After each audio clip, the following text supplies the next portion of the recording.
everyone, so today I am here to do a very fun video that can only happen once every 10 years, and that is my favorite books of the decade, the 2010s. This video was so hard to put together because I'm 22, so I had to figure out what the hell I was reading back when I was 12. I don't think I have very many books that are actually from like 2010. I think it's mostly from like 2012 and up, but today I'm going to be talking about, I think, my top 10 books and then 2 or 3 series that I've really loved. So yeah, these are my favorite books of the last decade, which is crazy. That is the majority of my reading. So yeah, I'm going to be doing this not in any particular order of enjoyment, like my favorite book to my least favorite book, but in the order that I read them, which yeah, that was hard to figure out. But yeah, so I'm gonna start with the just favorite books, and then I'll do series afterwards. So the first favorite book that I have, I originally read in 2012, and that is Water for Elephants by Sarah Gruen. This book is just very special to me. I think mostly because of when and how I kind of read it. I've actually spoken about this in another video, but when I was in especially middle school, I got bullied a lot. And this was a book that my mom picked me up from the store, and I was reading it, and some people in my class stole it from me. It was a whole thing. I was really upset. Like, I cried in school like about it and all of this stuff, and like it was a whole thing. It was very upsetting, like especially as a person with anxiety. Just like some things just are very overwhelming and just really hurt basically, and having this book stolen from me was just a really big thing to me as like a 12-year-old. And my dad went out and bought me a new copy, which I do have. It's just in my storage unit at the moment. And I remember just reading it very lovingly, I guess. Maybe it's because of when I did read it, or like the fact that my dad bought me my copy that I ended up reading. But it was just a very special book to me, and I still think like all of the stuff that I remember about it, it was a beautiful book. If you guys somehow don't know about this, it's a love story, but also involves a circus and an elephant, and it's very sad. But actually, my friend Haley read it recently, I want to say like a year or 2 ago, based on my recommendation, and she actually said that I should probably reread it soon because she thinks I would like even more as an adult. So I do plan on rereading this one probably pretty soon, maybe in 2020. This book just means so much to me. And yeah, I read it when I was 15, 2012, so yeah. The next book that I read in high school, and it was actually a book that I read like for a class, and I ended up just absolutely adoring it. It was actually recommended by, like, it was given to us by my favorite teacher in high school, and this was my freshman year in high school, so 2013, and it was Native Son by Richard Wright, another book that is in my storage unit. Don't worry, I still have my copy. It just, I don't have all my books here anymore. This book is about a black man who accidentally kills a white woman and kind of what happens after that. It is a beautiful story, and it is so important and so hard to read. And I don't know why, but I remember this book just absolutely speaking to me, and just I've always had it on my favorite books list. Like, I just absolutely loved it, and it is so highlighted and so written in, and there's so many tabs sticking out of it, and it is just, I love this book. And honestly, again, it's one of those ones I read so long ago and I never reread, so I need to reread it very soon. I think that's gonna be the moral of the story, is a lot of these books I just really need to reread. But yeah, I absolutely love this book, and I think it was one of the like first books that I read for school that I just absolutely loved, and it made me so excited for high school because I was finally reading things that really interested me. The next book is, of course, Three Souls by Jenny Chang. I first read this in 2014, and I have reread it every single year since then except for 2019. I didn't get around to my reread of it because I usually reread it at the very end of the year, and I was going to until Jenny's new book got announced. Her new book is coming out in May of 2020, so I want to reread this and Dragon Springs Road right before that one comes out so I can remind myself of everything that happened. They don't, like, they're not like sequels or anything, but they do very vaguely connect, so I want to read this one right before the new book comes out. So I didn't want to reread it in like November, December, and then again in May. So yeah, I read this every year besides 2019, and I absolutely love it. Of course, look at all those tabs and everything. It's my favorite book of all time. If you guys don't know what it is about a woman in 1930s China who dies and isn't allowed into heaven, and she's trying to figure out why she isn't allowed into heaven, and her three souls, her yin, yang, and han soul, show her her life again, like starting from age 17 and up till when she dies, and she's trying to figure out why she's not allowed into heaven and then repent for her sins.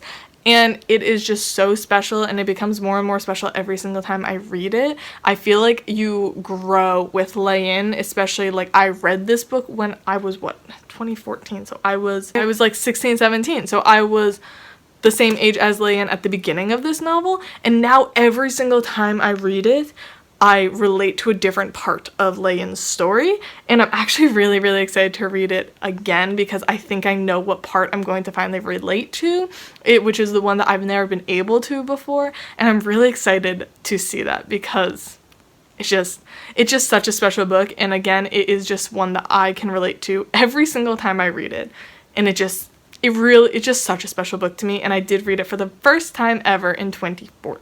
So this baby has been with me for a very, very long time, and it's my number one. I love her so much. And then we're jumping up to 2016, and this is of course the year that I discovered Haruki Murakami. So the first of his books that are on this list is Wind Up Bird Chronicle. My second favorite book of all time. Look at all those tabs. I love it. Yeah, this is my second favorite book of all time. I love her so much. This book is so hard to explain, and I love just giving the description that I was told by my teacher what this book is about. This book is a weird and wacky tale that all happens because a man loses his cat, and he's trying to find his cat. I definitely recommend this for people over the age of 18, which I mostly recommend Murakami for people over 18.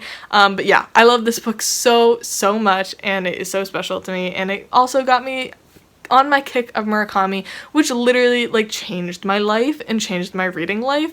So I love this book so much, and I highly recommend trying it out. Not as your first Murakami though. I have a whole video to tell you where to start with Murakami if you're interested. I'll link it up above. I have so many Murakami favorites, but I couldn't put them all, so I'm just putting my top 2 books, and this one I also read in 2016, and that is Wild Sheep Chase by Murakami. I'm planning on rereading this in 2020. I've talked about it in a video. I don't know if it's out or not yet. It might be out after this, but I do plan on rereading this in 2020. I just remember absolutely loving this book, and it was a 5-star read, and it was also one that, like, as I sat on it longer and longer, just got higher and higher and higher up on my list of favorites. So I want to see if I still hold it in that second place spot, because at the moment this beats 1Q84, which I loved 1Q84. I read 1,000 pages of that book in 3 days, so I want to make sure that this deserves that number 2 spot. But right now, it is number 2 in my heart for Murakami. And I love this book. It is technically part of the Rat series, which is Murakami's only series of books, and is book 3, but I guess you can kind of read this as a standalone, but definitely read this one before Dance Dance Dance. And yeah, this is about a guy who works for a newspaper, and he publishes a story with a picture of this sheep that has a star on its butt, and this guy is like, where was this photo taken? And they're trying to find out where this photo was taken and try to find that sheep. And yeah, there's a lot of weird stuff that goes on, and the Dolphin Hotel and everything. It's a great time. Love it so much. The next book I also read in 2016. 2016 was just a big year for me. I think that was the year that my reading style really changed. I went from reading a lot of YA and fantasy into more of what I read now, which is a lot more adult and literary fiction and magical realism and stuff like that. So the next one is Tell the Wolves I'm Home by Carol Rivka Brunt. This book is 100% just a book that I read at the perfect time in my life.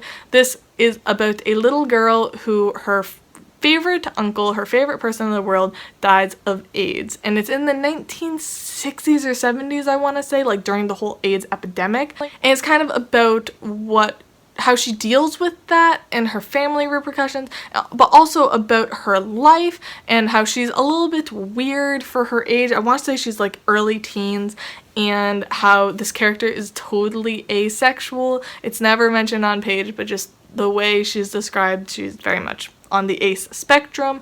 And when I was reading it, I actually identified on the ace spectrum. I don't anymore, except for maybe like demisexual, but sexuality is fluid. I just related so much to her, and this story was absolutely tragic. And again, I read it at the perfect time in my life. I was just getting over the death of my grandma, who I was incredibly close to and loved so much.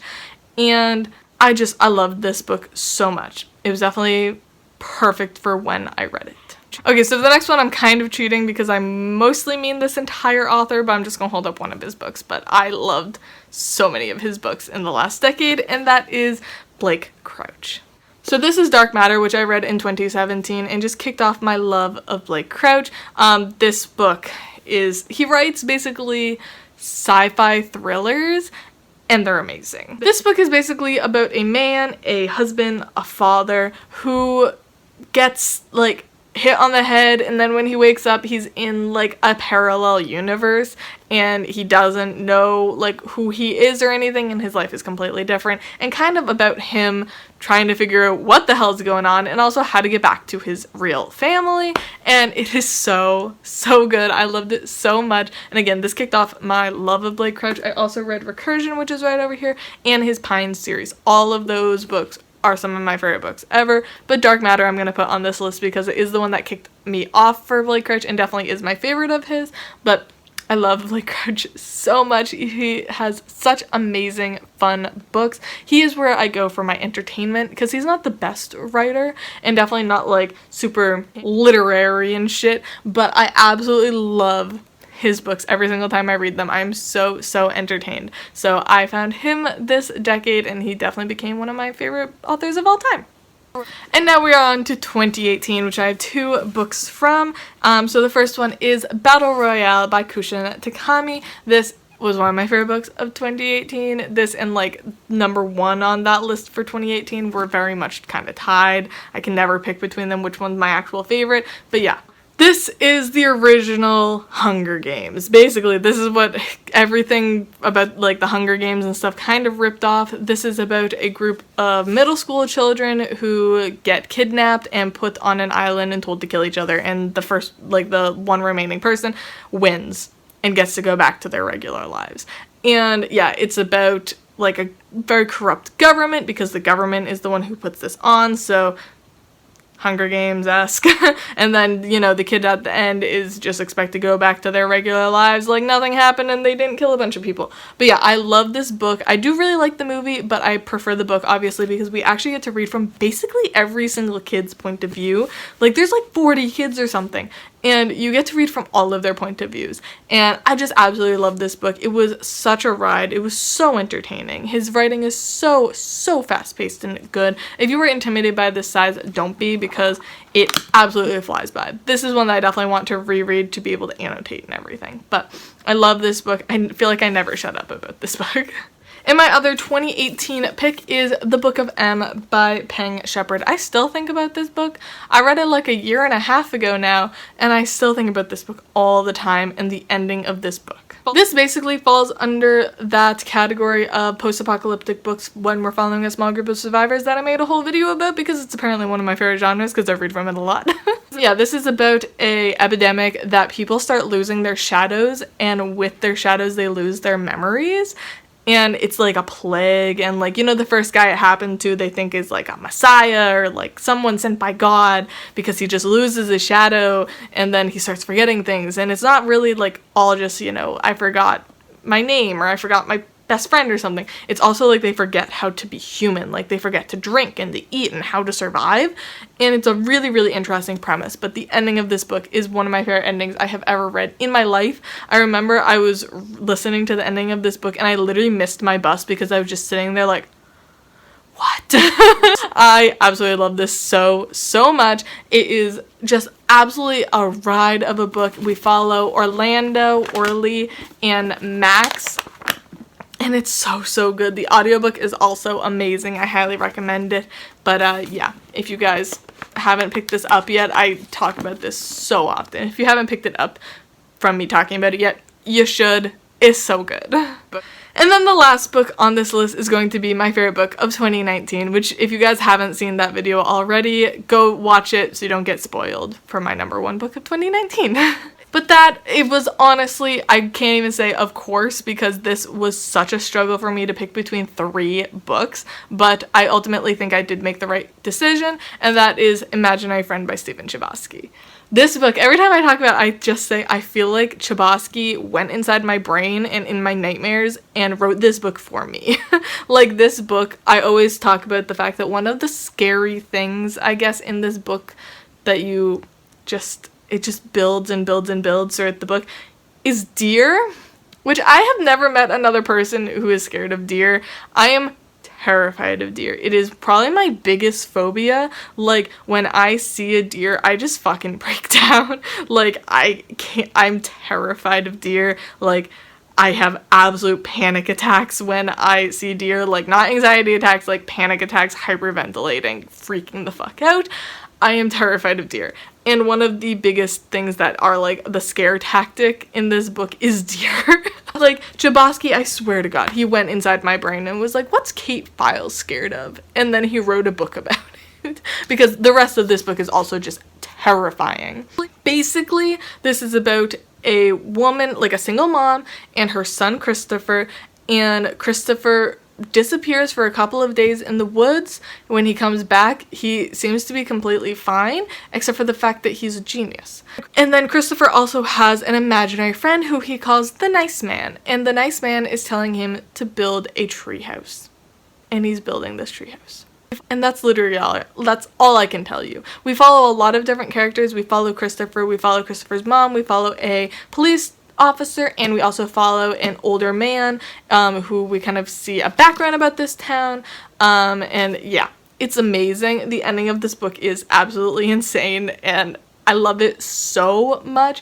I just think about this book and I remember just how terrified I was, also how much I care about these characters. If you are intimidated by the size, I will say, I don't know if this book is not for everyone. It is not for people who go into horror just wanting, you know, cheap jump scares or that kind of stuff. This is a slow build and is more unsettling and creepy than actually scary, I would say.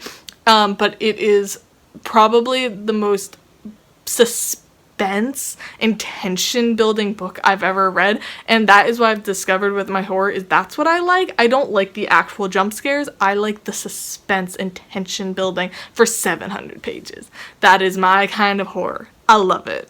But yeah, this was my favorite book of 2019, so of course it had to make my top 10 of the decade. So yeah, those are my favorite books of this decade, and I'm going to quickly mention my favorite series. So these I finished in the 2010 decade, but not necessarily started them in the 2010 decade. So the first one I'm going to talk about is Twilight, which I finished in 2010, I'm pretty sure, but I started reading, I think, in 2008. But yeah, I absolutely love Twilight. I have no shame in saying that. Twilight is one of my favorite books of all time. It's one of my favorite series of all time. I love rereading it. I think it's so much fun. I really don't think I need to talk about what Twilight is about. Everyone knows what Twilight is about. But yeah, if you're one of those people who say, oh, Twilight sucks, and you've never actually read the books, I don't care about your opinion because you don't have one. So yeah, Twilight is amazing. I love it. It's so nostalgic for me. I love it so much. The next series is one that I think I started in 2009 and finished in 2010, and that is Cirque de Freak by Darren Shan. This is the bind-up of the first 3 books. This is what I got started on, and I read it and absolutely loved it. I love Cirque de Freak so much. It is just... It's one of those series that I just hold so fondly and so nostalgically, and I love it so much. Yeah, if you don't know what Cirque de Freak is about, it's basically about this little boy who goes to this circus, he meets a vampire, and becomes the vampire's assistant. And I think it's like 9 or 12 books long, and it's great. It's such a fun ride, especially if you have a little kid who likes kind of horror or, you know, doesn't like Harry Potter or something. Try to give them Cirque de Freak. I'm realizing my favorite genre that I realized I had in 2019. I never say I have a favorite genre. I realized it's horror. And I read this when I was a kid, and it was my favorite series. Maybe I should have realized I liked horror earlier. But yeah, I absolutely love Cirque de Freak. I honestly have always said I want to give it a reread, but I'm scared I'm not gonna like, you know, enjoy it as much because it is very much middle grade, young middle grade. So we'll see if I ever reread it or if I just hold it very dearly in my heart. Of course, a series that finished in 2014. Oh my god, I started reading this in 2005 when I was 8 years old, but it finished in 2014, and that is Naruto. I mean, how can I not mention Naruto? This is my favorite thing of the last 2 decades. Like, Naruto is my favorite thing ever. I'm currently reading Boruto. It's a grand old time. I'm planning on rereading Shippuden in 2020. It's gonna be so much fun. Naruto is my love. I love Naruto so much. And I've talked about it so often recently, so I feel like I don't need to talk too much about this. If you somehow don't know what Naruto is, it's a manga series and anime series about a world of ninjas and jutsus and magic and stuff like that. And it's awesome. I love Naruto so much. And my favorite kind of, I guess, recent series of the decade, the only one I could think of that has stuck with me and stayed my favorite thing ever is the Foxhole Quart series by Nora Sakovic. These are just a grand old time. They're really depressing. They're not grand old time. They're really, really depressing. Basically, it's about a group of friends who play this imaginary sport called Xe, which is basically a combination of hockey and lacrosse and soccer. And yeah, it's amazing. I love it. I really don't know how to explain these books. I do have an entire series review that I will leave up below. Up below? Up above. I've been filming for too long. But yeah, I love these books, and these were definitely my favorite series of the decade besides kind of my childhood series. Other series, they didn't stick with me as much, or I'm currently in the middle of them, and I'm not done with them yet. So maybe they'll be on the next decade list. But yeah, I love these books. Anyways, I hope you guys all enjoyed this video all about my favorite books of the last decade. That's insane. But yeah, definitely tell me down below what your favorite books of this decade have been, and I love you all, and I'll see y'all soon. Bye!